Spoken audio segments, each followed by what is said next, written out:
ওর চুলের মুঠি ধইরা আছাড় মার তারা। দাদির কথায় তারা অত্রির নিকট এগিয়ে এসে চোখ পাকিয়ে শুধায়, দেবো আছাড়? কি আনতে বলেছিলাম আর তুই কি এনেছিস? বুবুর কথায় অতি ছলছল নয়নে অভিমান ফুটিয়ে শুধায়, বুবু, তুই আমাকে বলেছিস নাকফুল আনতে, আমি তো তাই এনেছি, আমাকে বকছিস কেন? তারা অত্রির কান চেপে ধরে চড়া মেজাজে বলল, একটু লবঙ্গ মশলা নাকফুল আনতে বলেছি, নাকে পড়া নাকফুল না। এত বড় হয়েছিস অথচ এটা বুঝিস না? তারার কথা শেষ হতেই একাধিক হাসির গুঞ্জন শুরু হলো। অত্রি অভিমানী দৃষ্টি জোড়া দিয়ে সবাইকে দেখে ঠোঁট উল্টে মাথা নিচু করে রাখলো। আরমান আর আহি হাসছে অত্রির কাহিনী দেখে। দাদি মুখ বাঁকিয়ে শেষ দিয়ে বলল, বেশি আদরে বাদর হয়েছে সেরিরা। তোকে কইছিলাম ওরে বেশি মাথায় উঠাইস না। অত্রি কথা না বাড়িয়ে গদগদ করে নিজের রুমে চলে গেল। চাচি আছিয়া বেগম দূর থেকে সব কাহিনী দেখছিল। অত্রি স্থান ত্যাগ করতে মুখে বিশ্রী হাসি এনে দাঁতে দাঁত চেপে বললেন, আম্মা, আপনারে আগেই বলছিলাম এ মেয়েরে বিয়া দিয়া দেই, কিন্তু আপনি শুনলেন না। চাচির কথা শেষ হতেই তারা তেতিয়ে উঠা মস্তিষ্ক নিয়ে মেকি হেসে বলল, চাচি, আমার বোন তো আপনার বাড়া ভাতে ছাই ফেলতে যায়নি, তাহলে কেন আমার বোনের পেছনে এইভাবে লেগে থাকেন আপনি? তোর শুদ্ধ ভাষার ডায়লগ তোর কাছেই রাখ তারা। নিজের কপাল নিজে খাইস না, পরে পস্তাবি বইলা দিলাম। বেয়াদবি মাফ করবেন চাচি, কিন্তু আমাদের ব্যাপারে আপনি নাক না গলালেই খুশি হব আমি। তারা কথা শেষ করে চলে গেল পাত্রীর কাছে। মেজাজটা এখন খুব বিগড়ে আছে। যত ঝামেলা এই সরকার পরিবারে, কেউ কারো থেকে কম না। সবাই এক পুকুরের পচা মাছ, গন্ধে ভরা এই সরকার গোষ্ঠী। অর্চিতার পুরো নাম অরিত্রী সরকার, কিন্তু ভালোবেসে সবাই অত্রি বলে ডাকে। আর তার বুবু তারা, মানে অত্রির বড় বোন তারা সরকার। তারার বাবা ওসমান সরকার, তিনি মারা গেছেন 2 বছর আগে।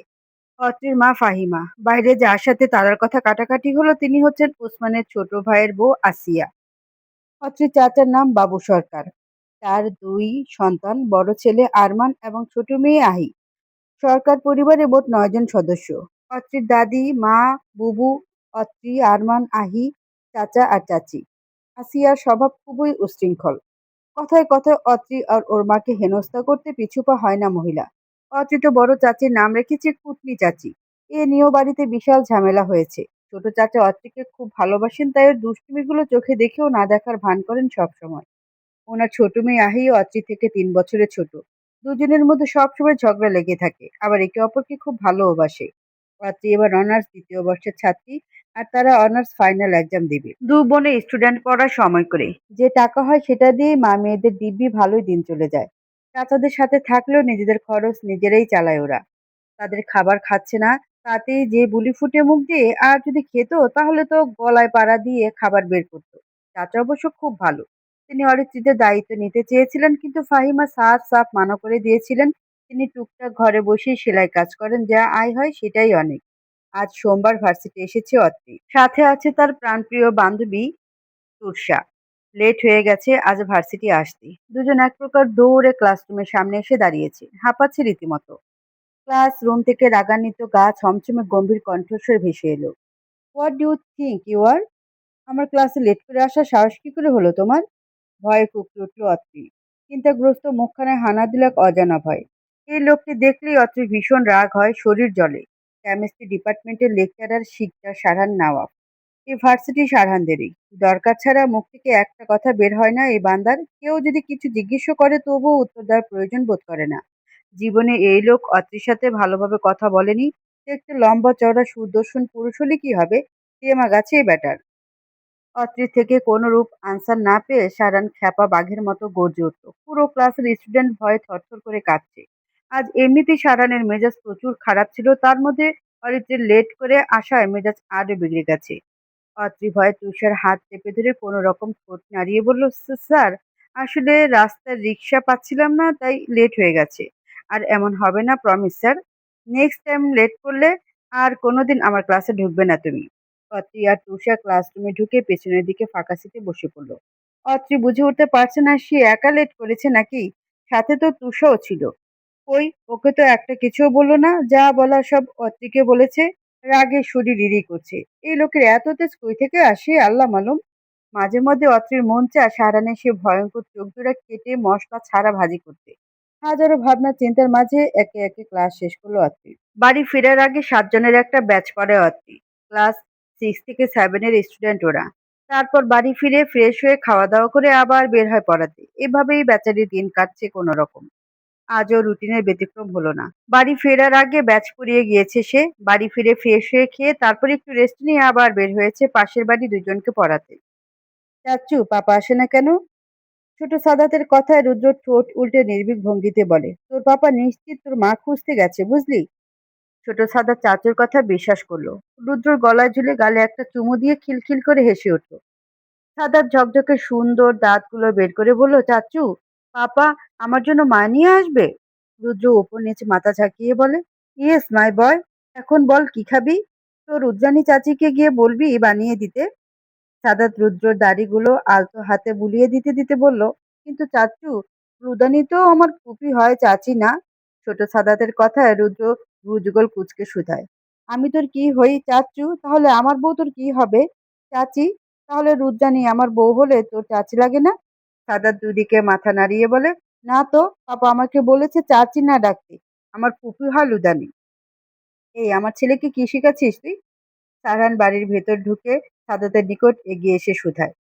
ছোট সাদাত পাপাকে দেখে চাঁদচুর কোল থেকে ঝাঁপিয়ে নেমে দৌড়ে পাপার কোলে উঠে যায়। সারান সাদাতের গালে ছোট্ট একটা কিস দিয়ে মুচকি হেসে শুধায়, আমার বাবা আজকে এত খুশি কেন? সাদাত নিজের ছোট দু হাত দিয়ে পাপার গলা জড়িয়ে ধরে ঘাড়ে মুখ গুজে বলে, চাচ্চু বলেছে তুমি আমার জন্য মা আনতে গেছো। আমার মা কোথায় পাপা? মাথার রাগ কিলবিল করে উঠল সারহানের। চড়া মেজাজে ক্ষিপ্ত কণ্ঠে রুদ্রকে বলল, কি উল্টোপাল্টা কথা বলেছে সাদাতকে? রুদ্র দাঁত কেলিয়ে হাসলো। সারানের চোখ পাকানো দেখেও গোপনে শুকনো ঢোক গিলল। সারহান সাদাতকে সোফায় বসিয়ে দিয়ে রুদ্রের নিকট এগিয়ে আসতে রুদ্র তাড়াহুড়ো করে বলল, ভুল কি বলছি ভাই? তুমি তো ওর মা আনতেই গিয়েছিলে। তোকে বলেছি আমি এই কথা? তোমার হাবভাব দেখলেই বোঝা যায়। তাহলে আয় তোকে ওর মা বানাই। রুদ্র নিজের ঢিলা প্যান্ট দু হাতে ধরে সিঁড়ির দিকে দৌড় লাগালো। এই মুহূর্তে সারানের কোনো প্রশ্নের উত্তর সে দিতে পারবে না। খুব ভালো করে জানা আছে এখন সারান ভীষণ রেগে আছে। ছেলের সামনে কিছু না করলেও পরে ঠিকই উত্তম মধ্যম খাবে। সানান সাদাতকে নিয়ে নিজের রুমে চলে এলো। ছেলেকে বিছানায় বসিয়ে দিয়ে ফ্রেশ হয়ে এসে রুহিকে ডেকে উঠলো। বড় ভাইয়ের ডাকে রুহি তখনই সকল কাজ রেখে দৌড়ে হাজির হলো রুমে। রুহি রুমে উপস্থিত হতেই সারান গম্ভীর সুরে বলল, মা কোথায়? মা তো হসপিটালে গেছে ভাইয়া। সাদাত এই সময় বাইরে ছিল কেন?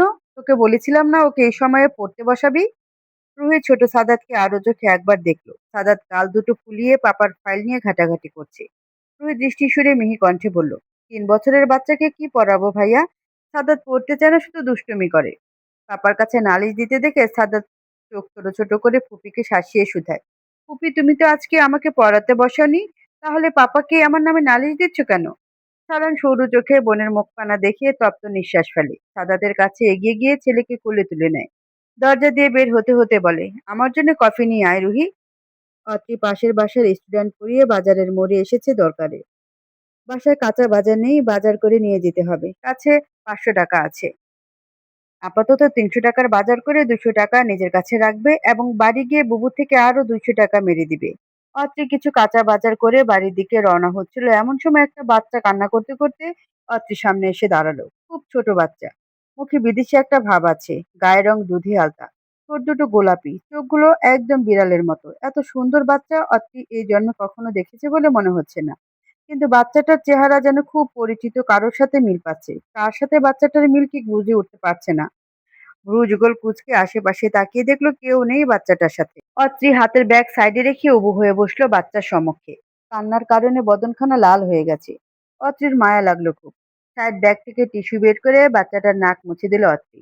বাচ্চাটার গালে হাত দিয়ে আদুরে সুরে বলল, কাঁদছো কেন বাবা? তুমি একা এই রাত করে বাইরে কি করছো? সাথে কেউ নেই? সাদাত অত্রিকে দেখে ঠোঁট ভেঙে কেঁদে উঠল। অত্রির গলা জড়িয়ে ধরে কম্পিত কণ্ঠে বলল, আমার ইলুবিলু হারিয়ে গেছে। তুমি দেখেছো ওদের? ইলুবিলু আবার কে? বাচ্চাটা এইভাবে কাঁদছেই বা কেন? অত্রি পড়ল মহা বিপদে। এ এত রাত করে কি একটা ঝামেলায় ফেসে গেল বেচারি। আচ্ছা আচ্ছা, বাবা কাঁদে না। আচ্ছা বলো তো ইলুবিলু এরা কারা?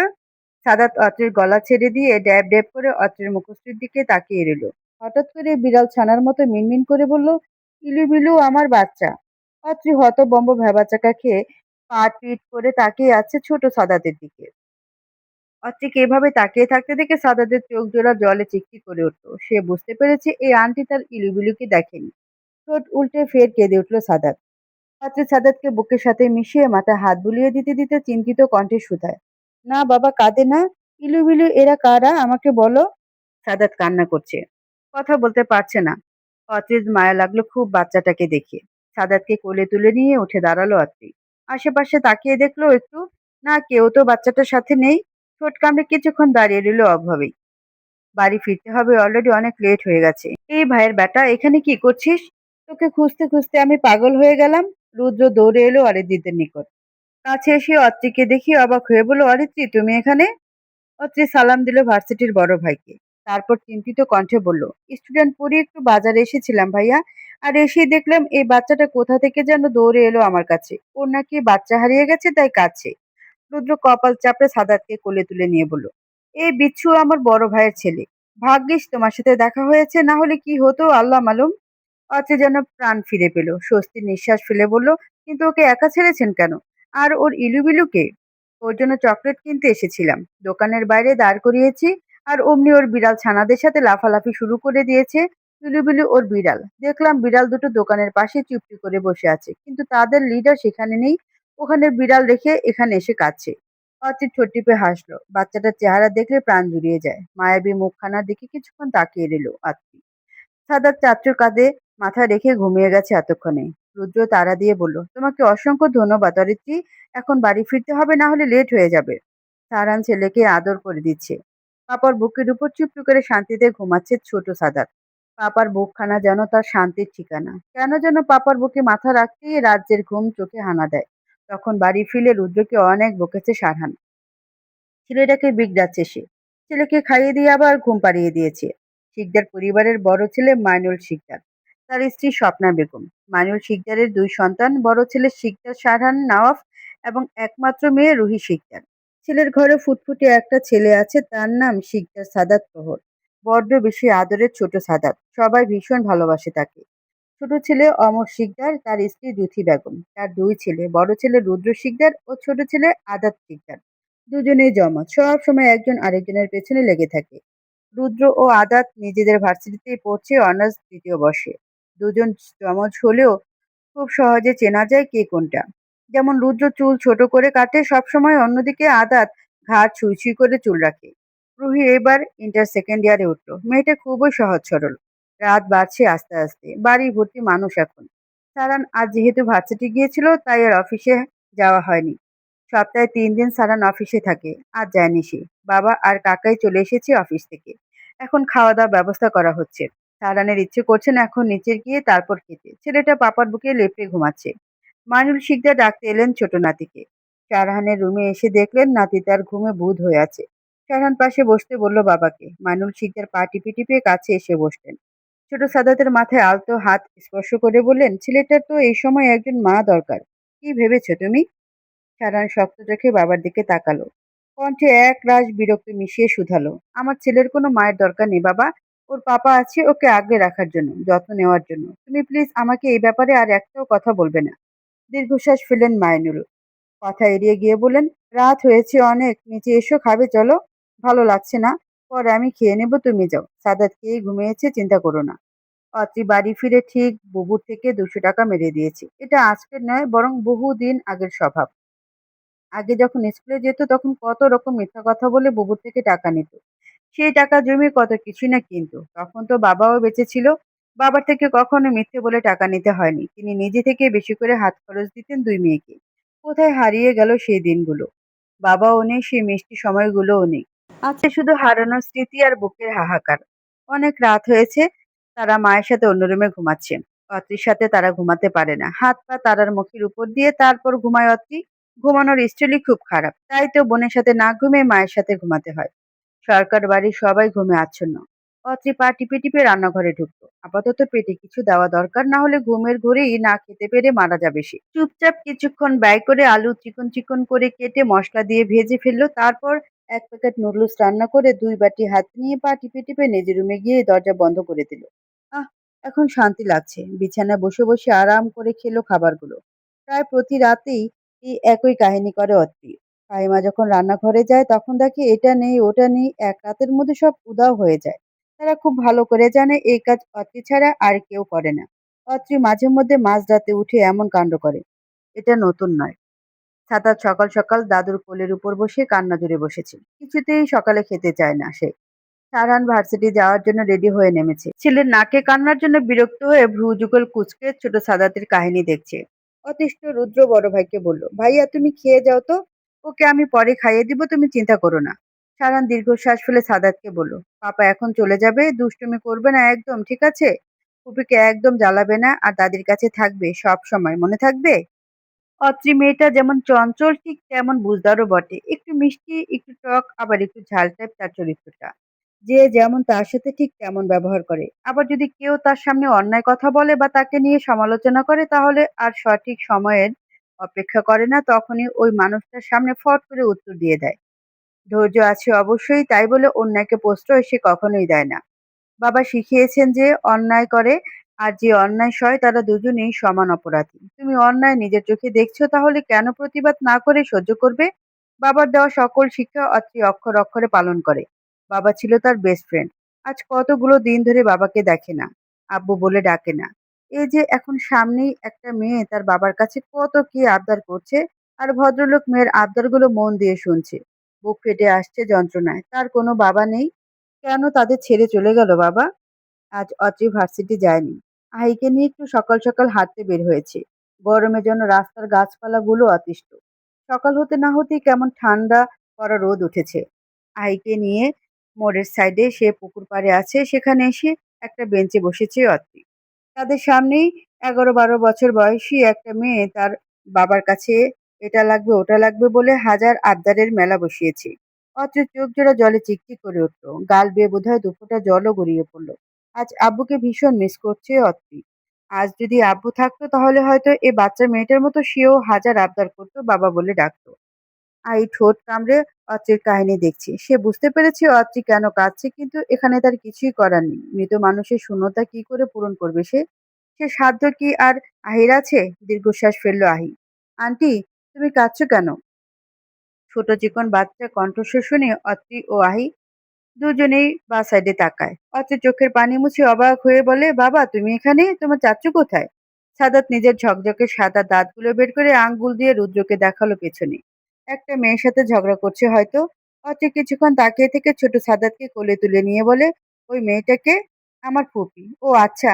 আচ্ছা বাবা, একটা কথা বলো তো, কি কথা? তোমার নাম কি? শিকদার সাদাত কহর। অত্রিয় আহি ফিক করে হেসে উঠল। শিকদারকে শিকদার বলছে বাচ্চাটা। সাদাত দ্যাব দ্যাব করে তাকিয়ে বলল, আন্টি তুমি হাসো কেন? অত্রি হাসি থামিয়ে সাদাতের গালে ছোট্ট একটা চুমু এঁকে দিয়ে বলে, তোমার নাম শিকদার সাদাত প্রহর? সাদাত দুপাশে মাথা নাড়ায়। অত্রি তার মায়ের নাম জিজ্ঞেস করলে সাদাত মুখটা একটু করে বলে, আমি বাসায় যাব। অত্রি ভ্রুকুচকে আহির দিকে তাকায়। ফের সাদাতের দিকে তাকিয়ে বলে, কি হয়েছে, মন খারাপ করলে কেন বাবা? আন্টি কি পচা কিছু বলেছি? সাদাত দুদিকে মাথা নাড়িয়ে অত্রির বুকের সাথে লেপ্টে যায়। কোনো কথা না বলে চুপচাপ ওভাবেই বসে থাকে। অত্রি মাথা নিচু করে দেখে বাচ্চাটার চোখ জোড়া ছলছল করছে। চমকে উঠল অত্রি। কি হলো হঠাৎ বাচ্চাটার? এমন করে কাঁদছে কেন? ভাই ফিসফিস করে বলল, বাচ্চাটা কে? ভার্সিটির এক সিনিয়র ভাই আর বড় ভাইয়ের ছেলে। ও, তোমাকে চিনল কি করে? সে অনেক কাহিনী। রুদ্র রুহিকে নিয়ে অত্রিদের নিকট এসে ভূত দেখার মতো চমকে শুধায়, আজকেও তুমি? অত্রি মুচকে এসে শুধায়, আমি? এই বিচ্ছুকে নিয়ে কি যে করি আমি! শুধু ছুটোছুটি করে। যদি ওর বাবা জানে ওকে নিয়ে বাইরে এসেছি তাহলে আমার খবর আছে। বাচ্চা মানুষ বাইরে তো খেলবেই। ভাইয়া ওকে নিয়ে বেশি একটা বের হতে দেয় না। সাদাত ভীষণ দুষ্টু, এদিক ওদিক চলে যায় আমাকে না বলি। খেয়াল রাখবেন, ওর ছোট মানুষ আবার হারিয়েও যেতে পারে। পুরী ছোট সাদাতের মলিন হয়ে যাওয়া মুখের দিকে তাকিয়ে রুদ্রর হাতে চিমটি কেটে বলল, সাদাত কাঁদছে কেন রুদ্র ভাই? রুদ্র সাদাতের দিকে তাকায়, নিজের কোলে নিয়ে আদুরে কণ্ঠে বলে, আমার স্ট্রিং চাচুর কি হয়েছে, মন খারাপ কেন? সাদাত স্বভাব সুলভ রুদ্র গলা জড়িয়ে ধরে মিনমিন করে বলল, চাচ্চু আমি পাপার কাছে যাব। পাপা তো এখন বিজি মাই বয়। আমি পাপার কাছে যাব চাচ্চু। আমি যাব যাব যাব। রুদ্র রুহির বদনখানা দেখে বলল, তোর ভাই বাটপার, এই ছেলের জন্য এইটুকু একটা কাজ করতে পারে না? রুহি চোখ পাকিয়ে বলল, কোথায় কি বলতে হয় সেটাও কি জানো না তুমি? অত্রি ও আহি আহাম্মকের মতো কাহিনী দেখছিল। দুজনের মধ্যে কি কথোপকথন হচ্ছে সেটা ওরা বুঝতে পারছে না। রুদ্র দীর্ঘশ্বাস ফেলে অত্রিদের উদ্দেশ্যে বলে, বাড়ি ফিরতে হবে আমাদের, তুমি আজ ভার্সিটি যাওনি? অত্রি মলিন হেসে বলে, না আজ যাবো না, বাড়িতে কিছু কাজ আছে। বেশ, সাবধানে বাসায় যেও, আমরা আসছি, আবার দেখা হবে। ছোট সাদাত পাপার কোলে বসে আছে গত আধা ঘন্টা যাবত। সারান খুব ভালো করে বুঝতে পারছে তার ছেলের মন খারাপ, কিন্তু কি নিয়ে। ছেলের মাথায় হাত বুলিয়ে দিয়ে ধীর কণ্ঠে বলল, পাপাকে বলো কি হয়েছে তোমার। আমার বাবার মন খারাপ কেন? সাদাত ঠোঁট উল্টে পাপার মুখশ্রী দেখে মাথা নিচু করে ফেলল। সারানের বড় হাতের মুঠোয় নিজের হাত রেখে বলল, পাপা, আমার মা কোথায়? সাদাতের কথা সারান স্তব্ধ হয়ে যায়। কি উত্তর দিবে ছেলেকে? তার মা কোথায় এ প্রশ্নের উত্তর ছেলেকে আদেও দেওয়া সম্ভব? অবশ্যই না। সাদাত এখনো খুব ছোট, সে আগে বড় হবে, বুঝ জ্ঞান হবে, তারপর তাকে এসব জানানো হবে। সারান চাপা শ্বাস ফেলে ছেলের মাথায় হাত রেখে বলল, আমার তো ক্লাস আছে বাবা, তুমি কি একটু চাচুর সাথে থাকতে পারবে? সাদা ছলছল দৃষ্টিতে তাকিয়ে বলল, পাপা, আমার মা চাই, আমাকে মা এনে দাও। চোখ বুজে ফেলল সারহান। অসহ্য যন্ত্রণা হচ্ছে বুকের মধ্যে। ছেলেকে কি করে বোঝাবে এটা কখনো সম্ভব নয়। তাকে সে মা এনে দিতে পারবে না। পাপাই তার মা বাবা। সারান ছেলের কথা ভোলানোর জন্য পিয়নকে নিয়ে নানা রকম চকলেট আর কিছু খেলনা আনিয়ে দিল।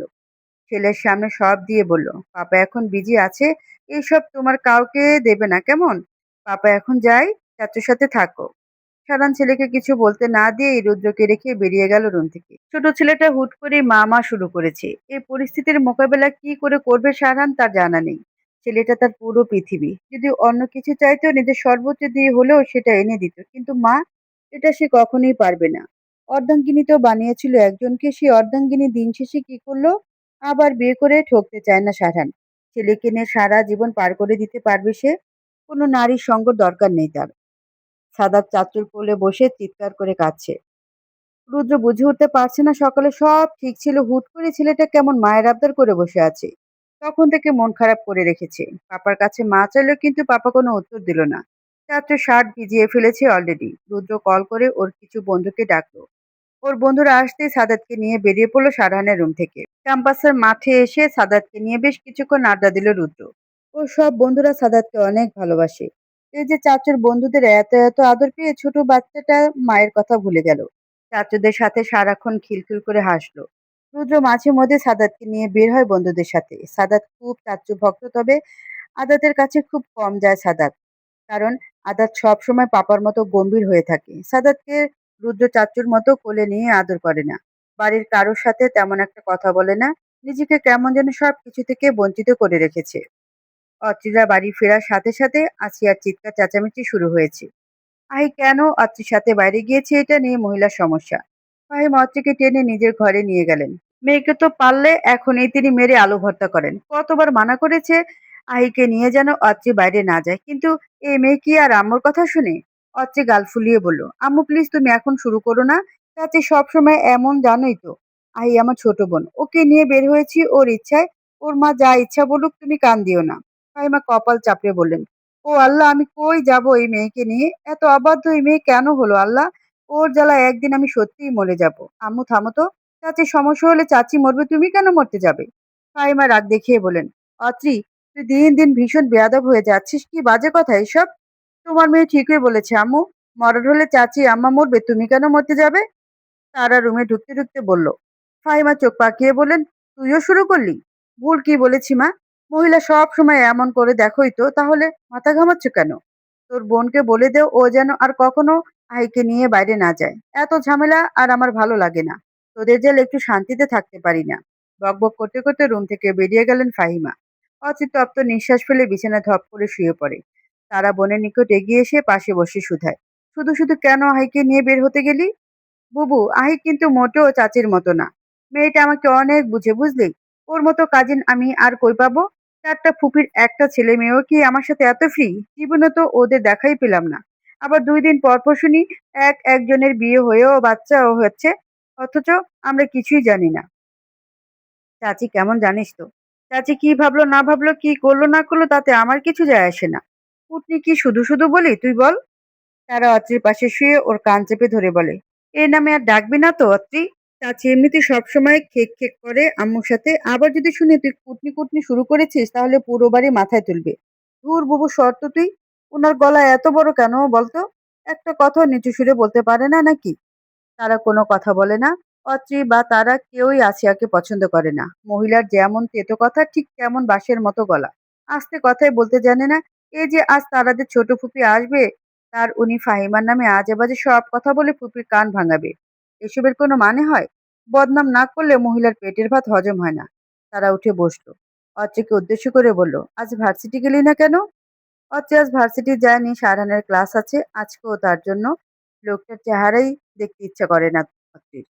কেমন প্যাঁচার মতো মুখ করে রাখে সব সময়, আর সারাক্ষণ খ্যাঁক খ্যাঁক করে। বিরক্ত লাগে অর্চির। আজকে যদি ভার্সিটি যেতেও, তারপরও সারান কোনো না কোনোভাবে অর্চির উপর চেঁচামেচি করতো শিওর। বজ্জাত ব্যাটার তো আবার অর্চিকে সহ্য হয় না। অর্চি চুপ থেকে উল্টো হয়ে শুয়ে পড়লো। চাপা শ্বাস ফেলে বলল, আজকে একটু ভালো লাগছে না বুবু, জ্বর জ্বর ভাব গায়ে। তারা ভ্রুকুচকে অর্চির নিকট এগিয়ে এসে কপালে হাত দিতে গেলেই অর্চি ছিটকে দূরে সরে যায়। সর বুবু, টাচ করবি না আমাকে কেন? সর সর, বিরক্ত লাগছে আমার, ঘর থেকে বের হ। তারা কপালে ভাঁজ ফেলে অচ্ছেকে ভালো করে দেখে সন্ধিহান চোখে তাকিয়ে শুধায়, বুবুর সাথে বাটপারি করিস হতচ্ছাড়ি? জ্বর এসেছে না? দেবো কানের নিচে দুঘা। অতি দাঁত কেলিয়ে হাসি। বুবুর কাছে ধরা পড়ে গেছে বেচারি। দু বোনের খুব ভাব। তারা থেকে বেশি অত্রি কেউ বুঝে না, এটা অত্রি জানে। বুবু তাকে ছোট থেকে খুব সাপোর্ট করে, সব সময় সব পরিস্থিতিতে পাশে থাকার চেষ্টা করে। কখনো যদি অত্রি ভেঙে চুরমার হয়ে যায়, তখন বুবু কাঁধে হাত রেখে বলে, আমি আছি না তোর পাশে, ভয় নেই, সব ঠিক হয়ে যাবে। অত্রি জানে তারা নিজের থেকেও বেশি অত্রিকে ভালোবাসে। কখনো যদি বুবুর জানটাও চেয়ে নেয়, তাহলে বুবু হাসি মুখে তা দিয়ে দিবে। আজ থেকে ঠিক 7 বছর আগে এক যুবক ছিল যাকে এখন দেখলে মনে হবে দুইজন দুইটা মানুষ। একটা মানুষ এত চেঞ্জ কি করে হতে পারে? সবকিছু সম্ভব। সময়ের সাথে সাথে শুধু আশেপাশের পরিবেশ নয়, এক একটা মানুষ মানুষের চরিত্রও বদলায়। এই যে সাধারণ 7 বছর আগে কেমন ছিল আর আজ কেমন? 23 বছর বয়সে চঞ্চল প্রাণ খোলা পাখির মতো উড়ে বেড়াতো সব সময়। সবার সাথে কি পরিমাণ মিশুক ছিল, এটা তার বন্ধুরা, পরিবারের মানুষরা খুব ভালো করেই জানে। এতটা কঠোর সে কখনোই ছিল না। ফ্যামিলির একটা করা কাজে পুরো মানুষটাই বদলে গেল। বদলে গেল পুরো লাইফ। এখন জীবন বলতে শুধু নিজের ছেলেই বুঝে সে। আদুরে ভীষণ ভালোবাসার ছেলে তার। সে জীবনের সব সুখ কেড়ে নিয়ে গেলেও রেখে গেল ফুলের মতো আরেকটা জীবন। এটাই অনেক না? আর কি চাই সারহানের? বাড়ি ফিরে দেখে ছেলে সবকিছু ভুলে গেছে। দাদি আর ফুপির সাথে হাত পা ছড়িয়ে ছিটিয়ে খেলছে। ক্লান্ত শরীরখানা নিয়ে বাড়ি ফিরে যখন ছেলে নিষ্পাপ বদনখানা চোখের সামনে দেখে, তখন সকল ক্লান্ত উড়ে যায় কোথায়। ফ্রেশ হয়ে এসে ছেলের কাছে এগিয়ে গেল সারহান। সাদাত পাপাকে তখন দেখেনি আসতে। চোখের সামনে পাপাকে দেখেই দৌড়ে এলো পাপার কাছে। সারান ছেলেকে কোলে নিয়ে বলল, পাপাকে না বলে বাড়ি ফিরে এসেছো কেন বাবা? সাদাত বিড়ালের মতো মিনমিন করে বলল, আমি আসিনি তো পাপা, চাচু নিয়ে এসেছে। বেশ, খেয়েছো কিছু? স্বপ্না সারানের উদ্দেশ্যে শুধায়। খেয়েছে ও। তুমি কিছু খাবে? সারান দুদিকে মাথা নাড়িয়ে বলল, না, আমাকে 1 কাপ কফি বানিয়ে দিলে ভালো হতো। স্বপ্না মাথা নাড়িয়ে রান্নাঘরে পা রাখলেন। রুদ্রর মা সারানের নিকট এগিয়ে এসে পাশে বসলেন। সাদাতকে একবার দেখে বললেন, সারান, এখন অন্তত একটু ভেবে দেখো পোষের কথা। সারান বিরক্ত হয়ে তাকালো কাকির দিকে। ছেলে কাছে আছে দেখে কিছু তিক্ত কথা শোনাতে পারলো না কাকিকে। বাড়িতে থাকাটাও আজকাল কষ্ট হয়ে যাচ্ছে সারানের। যে দেখবে সেই বিয়ে বিয়ে বলে মাথা খাবে।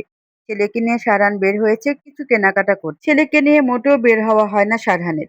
কাজের এত চাপ, কি করে পারবে? রুদ্র পাপার হয়ে সব কাজ করে দেয়। আর চাচু আর পাপা দুজনেই বের হয়েছে তার সাথে। অন্যদিকে অত্রি তার বুবুকে নিয়ে বের হয়েছে কিছু জরুরি কেনাকাটা করতে। আজ যে ছোট ফুপি আসবে, কিছু না দিলে, ভালো কিছু রান্না না করলে কত কি যে বলবে তার হিসাব নেই। মার্কেটের একদম নিচের ফ্লোরের ডান দিকে স্বপ্নতে ঢুকে টুকটাক কিছু জিনিস কিনছিল অত্রি ও তারা। অত্রি একটা ফেস ওয়াশ ঘুরিয়ে ফিরিয়ে দেখছিল আর তারার সাথে কথা বলছিল। এমন সময় পরিচিত বাচ্চা কণ্ঠ শুনে পাশে তাকিয়ে দেখে সারানের কোলে ছোট সাদাত। সাদাত ঠোঁট প্রসারিত করে তাকিয়ে আছে অত্রির দিকে। অত্রির চোখ দুটো বড় বড় করে তাকিয়ে আছে তাদের দিকে। সারানের কোলে সাদাত কি করছে বুঝতে পারছে না সে। সারান চোখ ছোট ছোট করে অত্রিকে ভালো করে পরখ করলো। মেয়েটা যে তাকে এখানে দেখে বেশ অবাক হয়েছে, এটা তার মুখ দেখেই বোঝা যাচ্ছে। অত্রি একবার সাদাতকে ভালো করে দেখে আরেকবার সারানের মুখের দিকে তাকালো। দুজনের মুখের অনেক মিল, এর জন্যই কি তার মনে হয়েছিল সাদাতের সাথে কার জন্য মিল খুঁজে পাচ্ছে সে। আরে অরিত্রি যে, কালকে থেকে দেখছি যেখানে যাচ্ছি সেখানেই তোমার সাথে দেখা হয়ে যাচ্ছে। অচেন যেন হুঁশ ফিরে পেল। তোর ধরা পড়ার মতো এদিক ওদিক দৃষ্টি মেলে শুকনো ঢোক গেল। সারান চোখ ছোট ছোট করে এখনো তাকিয়ে আছে অচির ভটকে যাওয়া মুখশ্রীর দিকে। একবার বুবুর দিকে তাকিয়ে দেখলো তারা ভ্রু কুচকে তার দিকেই তাকিয়ে আছে। মেয়েকে এসে রুদ্রের উদ্দেশ্যে বলল, ওই আর কি একটু বের হয়েছিলাম কিছু কেনাকাটা করতে। আজ ভার্সিটি আসোনি কেন? গম্ভীর ছমছমে গা কাঁপানো কণ্ঠস্বর শুনে শরীরের লোমকূপগুলো দাঁড়িয়ে গেল অতীর। শুকনো ঢোক গেলে মিনমিন করে বলল, শরীরটা আজ ভালো ছিল না তাই আর কি। রুদ্র ভ্রুকুচকে বলল, তুমি না বললে বাসায় কিছু কাজ আছে তাই যাওনি? বাস দেওয়ার জন্য সবাই সবসময় রেডি থাকে নাকি? সবসময় অত্রির সাথে কেন এমন হয়? রুদ্র কি আর সময় পেল না এই কথা বলার? তারা বোনকে ভালো করে দেখে সারহানকে উদ্দেশ্য করে বলল, আপনি কে? সারহান কিছু বলার আগে চঞ্চল রুদ্র বলল, অরিত্রের ভার্সিটির teacher and my big brother. অচের যেন আরেক দফা অবাক হলো। এতদিন ধরে রুদ্রর সাথে তার পরিচয়, অথচ সে জানেই না সারহান তার ভাই হয়। তার মানে এই জল্লাদের ছেলেই সাদাত? মাথা ঘুরছে অত্রির। সে তো জানতোই না জল্লাদটা বিবাহিত, আবার একটা ছেলেও আছে।